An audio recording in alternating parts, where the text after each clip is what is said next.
নমস্কার বন্ধুরা, কেমন আছো তোমরা? আশা করছি খুব ভালো আছো, সুস্থ আছো। আমিও খুব ভালো আছি। তো আমি আবারও চলে এসেছি নতুন একটি ব্লগ নিয়ে। তো দেখতে থাকো তোমরা ভিডিওটা যদি ভালো লাগে তাহলে লাইক কমেন্ট শেয়ার করে দিও আর সাবস্ক্রাইব করে দিও। তো দেখো আমার ছেলে ঘুম থেকে উঠে গেছে আর ওর শুরু হয়ে গেছে রোজ দিনকার মতন অজুহাত যে দাঁড়াও একটু পরে ব্রাশ করব, থামো, এটা ঝাল, কলগেট ভালো লাগছে না দাঁত মাজতে। তো তাও দেখো ওকে দাঁত মাজানো মানে একটা যুদ্ধ করা। তো তাও দেখো কোনো রকমে ওকে দাঁতটা মাজাতে পারলাম। কি বলো তো, কোনো কাজ না সহজে করতে চায় না, ওকে বারবার করে বলে বলে কাজ করাতে হয়। মানে বাধ্য না যে এক কথাতেই শুনে সঙ্গে সঙ্গে সে কাজটা করে নেবে, বাবা বলছে মা বলছে সেরকম কিছু না, সে বলে বলে করাতে হয় ওকে। ওর এই অভ্যাসটা খুব বাজে।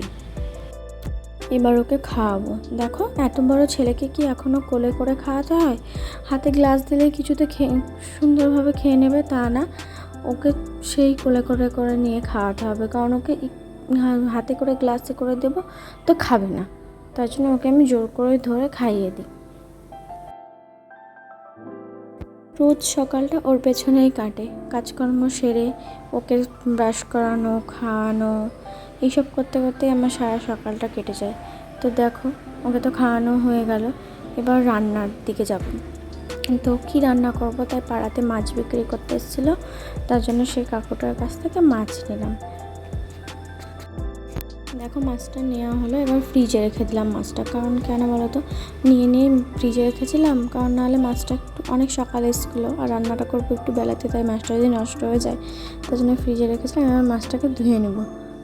তো দেখো ওখান থেকে কেটে দিয়েছিল, আমাকে কাটতে হয়নি, আমি শুধু ধোবো মাছটা। ভেবেছিলাম পাবদা মাছটা ঝোল বানাবো।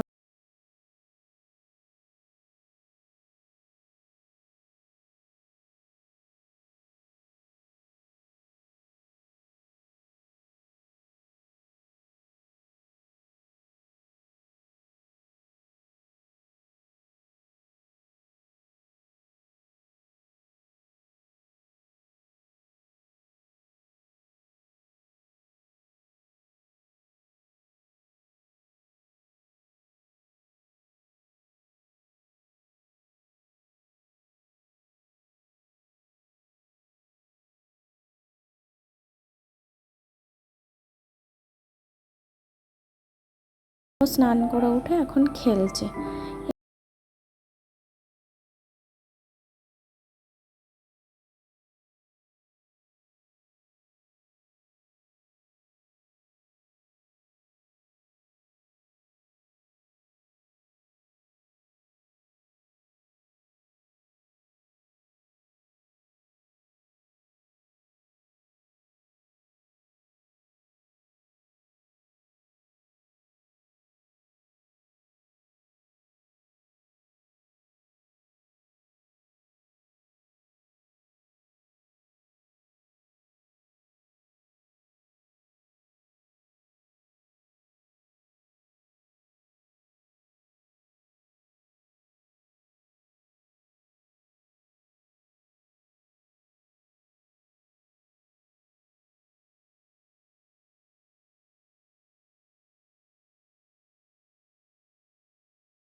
আছি তো না, মাছটা দেখছি না ভাজা হয়েছে, তো এবার উল্টাবো।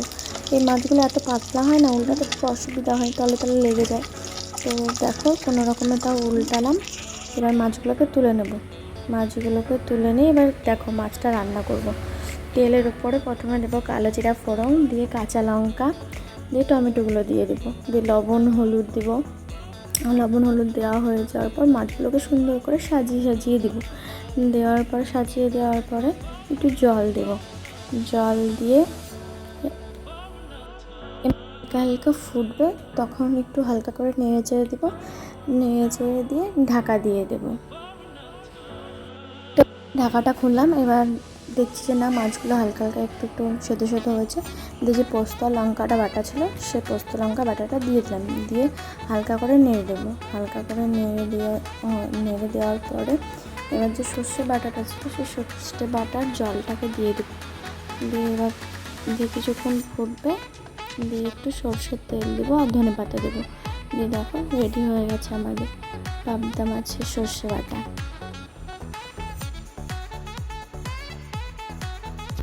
দেখো আমার ছেলের কাণ্ডটা দেখো, ও সব সময় এই টেডির ওপরে এইভাবে শুয়ে থাকবে, এভাবে শুয়ে থেকে থেকে টেডিটাকে একবার নোংরা করে দেয় জানো না।